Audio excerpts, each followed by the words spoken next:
Edi Rama nuk është i gjithë pushtetshëm, do dhe nuk është zoti mbi tokë.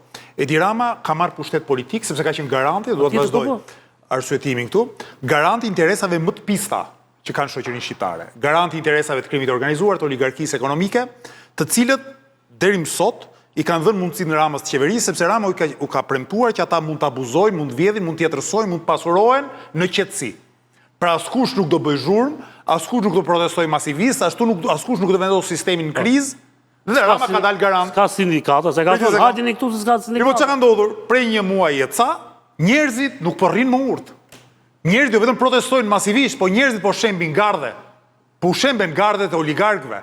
Është pezulluar investimin në zvërnec, apo jo? Ata që kanë hedhë parat aty, gangster, oligark, vondaset huaj, ata tani duan parat e tyre. Është shembur disa herë gardi në Rjoll, është shembur gardi në Kakome, do vazhdojnë shemben gardet. Dhe Edi Rama sa më shumë zgjat protesta, aq më pak mund të luaj rolin e garantit para këtyre interesave kaq të pista. Dhe do vi një moment që një pjesë prej këtyre do ta heqin spinën. Do kërkojnë partner tjerë, sigurisht nuk do gjejnë kur televizja bashkë, po do gjejnë partner tjerë në spektrin partijak shqiptar dhe do të prodhojnë një lloj kaosi brenda interesave, një lloj kontradikte brenda interesave të pista që do të hapi, do të çel mundësinë për atë transformim pozitiv që duam ne të gjithë. Do të vazhdoj prapë tani me mënyrën se si qeveria po i qaset protestën, sepse tregon shumë se kush dreqin a qeverisë ne sot. Dhe thash, teoritë e konspiracionit. Dalin thonë janë grekët, dalin thonë janë serbët, dalin ministra, deputet, dalin patroanalistë.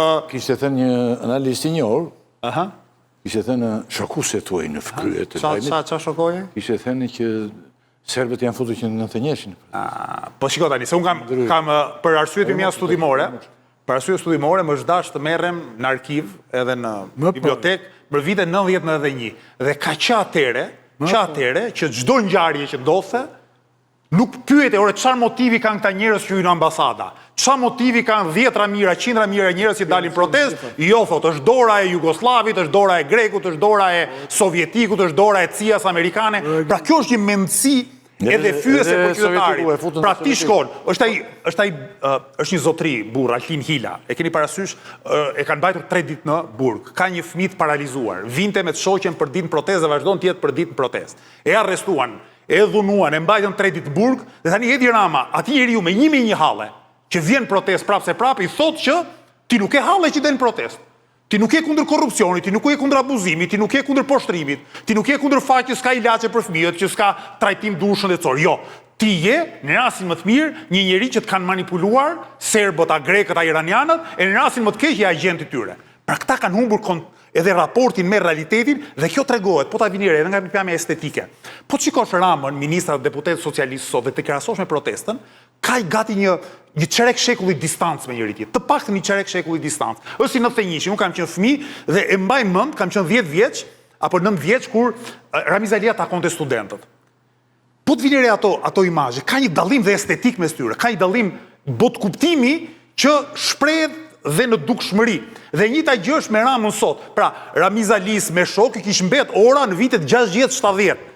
Studentët ishin në vitet 90. Dhe sot Ramës i ka mbet ora në fillim viteve 2000. Tregon heroizmat dhe çka ka bërë kur ishte kryetar bashkie, si ka lyer pallatet, ndërkohë që rinia që proteston është rini evropiane e shekullit të 21, vitit 2026. Pra sot, midis të riut shqiptar që proteston këtu dhe një të riu evropian që proteston në vendet tjera të Evropës, ka shumë pak dallime, janë pothuajse identik, ndërkohë që këta të rinj që protestojnë me Edi Ramën i ndan tashmë një epokë.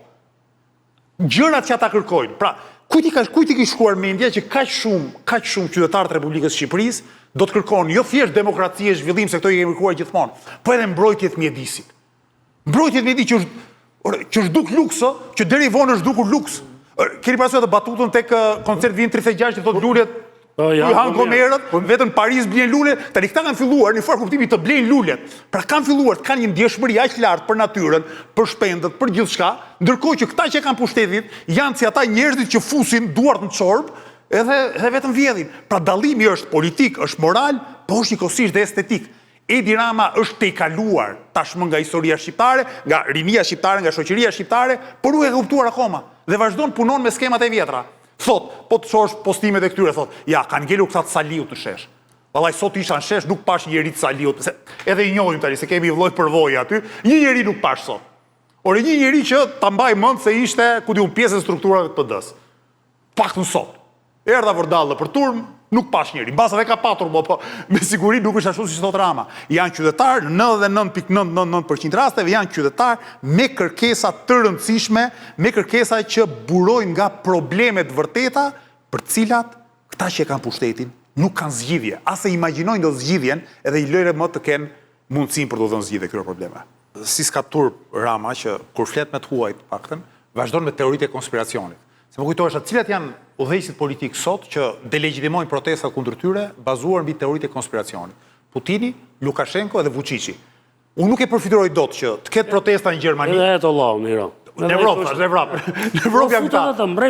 Pra, nuk përfituroj dot që një vend tjetër evropian të kesh protesta masive, qytetare, paqësore, dhe një ditë që u thyen xhama tek Komisariati i Policisë ishin të maskuar. Është infiltrim. Është infiltrim. Flamurit izraelit në ambasadë. Pra, janë provokime dhe përsëri ky nuk ka turp. Gjithsesi, Edi Rama, besoj bini dakord me mua, është pushtetari më paradoksal i historisë Shqipërisë. Pse? Baza e tij e pushtetit Shqipëri çfarë janë? Oligarkia ekonomike dhe krimi organizuar. Pra kjo është baza që i ka siguruar atij pushtetin politik. Ama paradoksalisht, imazhi i tij në Perëndim është ndërtuar dhe kuruar si tjetë udhëheqës i madh progresist e liberal. Është njeri që qeverisi Vangjush Dako janë në Shqipëri edhe shitet si Zoran Mamdani në Perëndim. Më kupton? Dhe erdhi dita që edhe bota ta kuptoi që nuk është Mamdani ky.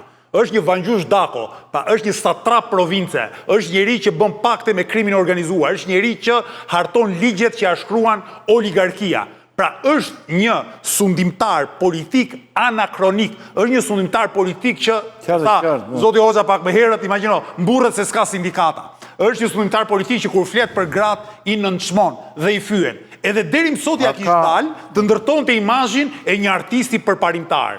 Është e kundërta e përparimit Edi Rama. Është anakronik në të gjitha kuptimet e fjalës dhe fatmirësisht për shkak të protestës dhe të mbulimit korrekt të mediave ndërkombëtare të protestës, ky imazh i tij tashmë nuk besohet më. Ne kemi takuar eurodeputet. Kemi qenë vetëm një parti që ka takuar eurodeputetët që kanë ardhur në Shqipëri, edhe të majtës, edhe të gjelbërve. Dhe ndajnë të njëjtin mendim me ne. Edi Ramës po i çirret maskat ndërkombëtarisht. Nuk po e beson më njeri. Sigurisht mund të ketë interesa gjeopolitike e kështu me radhë që ta vonojnë procesin e delegjitimimit plot të tij, po është një rrugë, po nuk ka më kthim pas. Ta shohim tani se jemi në Shqipëri dhe ty ashtu të duhet, në fakt, dhe je krejt tjetër në... Po unë të kam thënë dhe atëre ku s'beson të njerit, kam thënë që do dalë popullin në rrugë. Dakor? Të nesërme në zgjedhjeve të 2025-ës. Dhe nuk e kam optimizëm, nuk e kam optimizëm kotë këtë. Edhe Kukushati ka thënë që do të heqin zvarë. Para shumë kohësh dhe abitesha unë në këti qësësh. A ka rezik për Ramën nga brenda PS-s, Hoxha ti ke parë këtu? Se thonë që ka rezik, por në kjo se dhe është pak kontradiktore kjo. Më në rëtëteni, një sekundë. Brenda PS-s apo brenda Ridinjes? Nga brenda PS-s. Nga brenda sepse, po që se është autoritar, si shtonë, autoritar i fortë, regjim, kryetar i regjimit, s'ka si të ketë, apo jo? Apo ka? I vëllë këto ditë, se mos që ditën kur filluan protestues të shkonin të kuvendit, të parlamenti, kam takuar disa deputet. Dhe kam parë që ata kishë shqetësim. Ishe shumë, se mos atë ditën e parë që ka vajta e Kazani aty te hyrja, shqetësimi i tyre ishte i madh sepse në të njëjtin moment Edi Rama ishte në Pashaliman. Dhe ata u dukun sikur i kishte lënë aty në kurth. Dhe nuk po gjenin as zgjidhje. PD-ja u tërhoq i largoi të vetë dhe tha qelloni me vetë vetëm këta të PS-s, se ata kanë një derë që dalin shkurt aty dhe shkojnë direkt tek selia e PD-s, ke pasur dera që kanë shkurt nga kuvendi.